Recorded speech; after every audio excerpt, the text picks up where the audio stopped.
દિનેશભાઈ, ગોંડલની અંદર અત્યારે માહોલ કેવો અને તમારા દ્વારા પોસ્ટર્સ ફાડવામાં આવ્યા છે ત્યાં આગળ?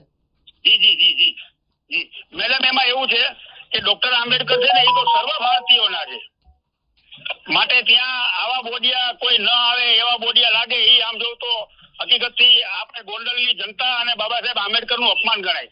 અને ત્યાં આવા બોર્ડનો બાબા સાહેબ આંબેડકરના એના વિચારોને માનનારા તો કોઈ પણ વ્યક્તિ એમની પાસે જઈ શકે.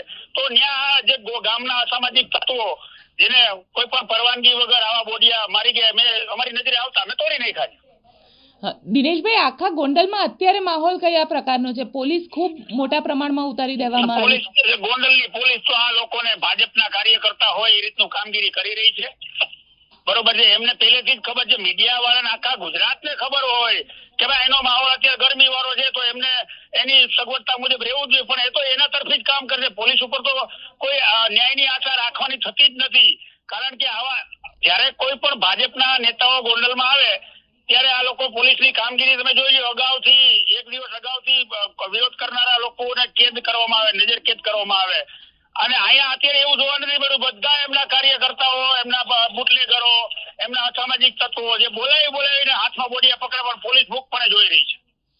પણ મોટી સંખ્યામાં લોકો હાઈવે ઉપર ઉતરી આવ્યા છે. એ લોકો ગોંડલના છે કે બહારથી બોલાવેલા? મોટી સંખ્યામાં નથી, મોટી બહારથી બોલાવેલા છે. અને એમના જે ગુર્ગા કહી શકાય, જે એમના લુખ્ખા તત્વો કહી શકાય, એવા લોકોને ભાડુતીઓને બધાને બોલાવી અને દેખાવ કરી રહ્યા છે અને પોલીસ મુખપણે જોઈ રહી છે.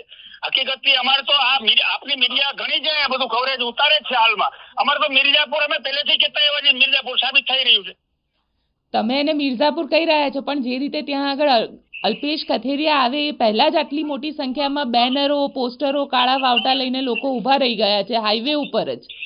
બેન, એમની આગળ નગરપાલિકાના તમામ સભ્યો છે, એમની આગળ તાલુકા પંચાયતના બધા સભ્યો છે, એમની આગળ યાર્ડના ડિરેક્ટરો બધા છે, નાગરિક બેંકના, આ બધી સંસ્થાઓના ડિરેક્ટરો, હોદ્દેદારો અને ફલાણી સેલ આવા બધા લોકોમાં એના ગુરગાઓ ઓછામાં ઓછા 3 થી 4 હજાર કાર્યકર્તાઓ એના આવા લુખા તત્વો છે, જેને ફરજ પાડવામાં આવી છે કે ભાઈ તમને ફલાણો કોન્ટ્રાક્ટ આપ્યો છે, તમારે આટલા માણા લઈ આવવાના, તમારે ફલાણી ચેરમેન તમને બનાવ્યા, તમારે આટલા લઈ આવવાના. એટલે આવું બધું પ્રેશર કરીને માણસોને એના ગુરખાઓને ભેગવા કરવામાં આવ્યા છે.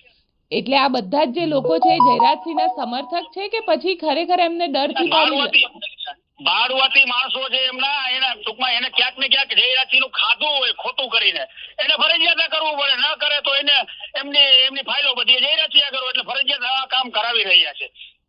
બિલકુલ દિનેશભાઈ, અમારી સાથે જોડાવા માટે આપનો ખૂબ ખૂબ આભાર. Thank you madam.